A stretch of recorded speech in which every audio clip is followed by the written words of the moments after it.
Lola, are you all right? I'm sorry. I'm sorry. Who was it? I saw him. I saw him. It was him, wasn't it? Yes, it was him. Lola, who was it? It was Robbie, wasn't it? Robbie? You saw him? Like you said, he's a sex maniac, and you don't even know what happened before dinner. I caught him attacking my sister in the library. I don't know what he'd have done if I hadn't come in. You actually saw him? Of course I did, plain as day. He pushed me to the ground, and then he put his hands over my eyes. I couldn't actually...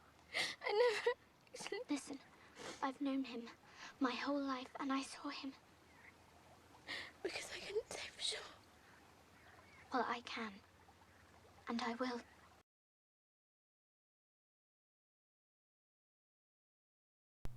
Ian McEwan was born in England in 1948. He attended the University of Sussex and the University of East Anglia. His 2001 novel Atonement has now become one of his most appreciated works.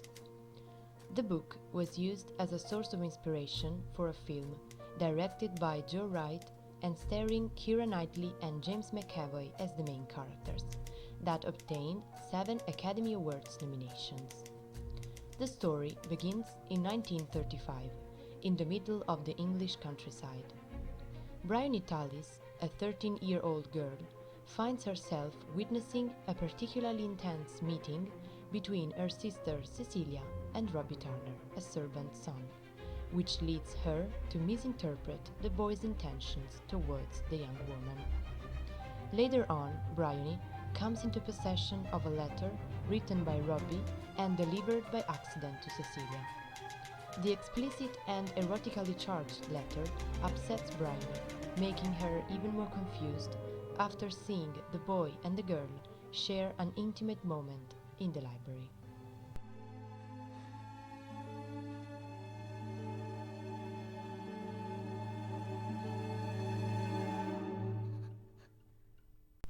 The young girl begins to question her own consideration of Robbie, and after finding her cousin Lola victim of a rape, she doesn't think twice about wrongfully accusing him of the atrocious crime. You saw him then? Yes, I saw him. Just as you see me? I know it was him. You know it was him? Or you saw him? Yes, I did. I saw him. Bryony's jumping to conclusions has disastrous consequences on the lives of all 3 characters. Robbie is therefore taken to prison, where he will spend 4 years of his life before being released on condition that he join the army. Cecilia, disappointed by her family's indifference, moves to London and becomes a nurse. And it is in London where she meets Robbie again. As the years pass, Bryony understands how her mistake had destroyed Robbie and Cecilia's life, without calculating that it will have destroyed hers too. In fact, the girl, in the grip of guilt feelings, goes to the nurse school, where she tries to expiate her sin by helping needy people. She moves to London too, in the hope of finding her sister. At this point, McEwan, with his amazing cleverness, deceives us that the 2 ill-fated lovers could have met again. They could have had their life together, and that Bryony could have made amends for what she had done. But only after this pan we realize that it is nothing but a Bryony's fantasy, a futile hope that, by reuniting them in her mind, she could find the atonement she was looking for. Years later, an elderly Bryony, who became a famous writer, reveals during an interview that Atonement will be her last novel because she's about to die. Because, in fact, I was too much of a coward to go and see my sister in June 1940. I never made that journey to Bali. So the scene in which I confessed to them is imagined, invented. And in fact could never have happened. Because Robbie Turner died of septicemia at Bray Dunes on June 1st, 1940, the last day of the evacuation. And I was never able to put things right with my sister Cecilia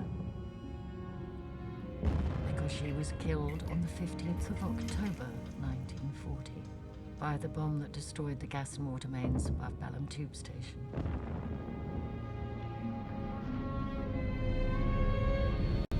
But what sense of hope or satisfaction could a reader derive from an ending like that?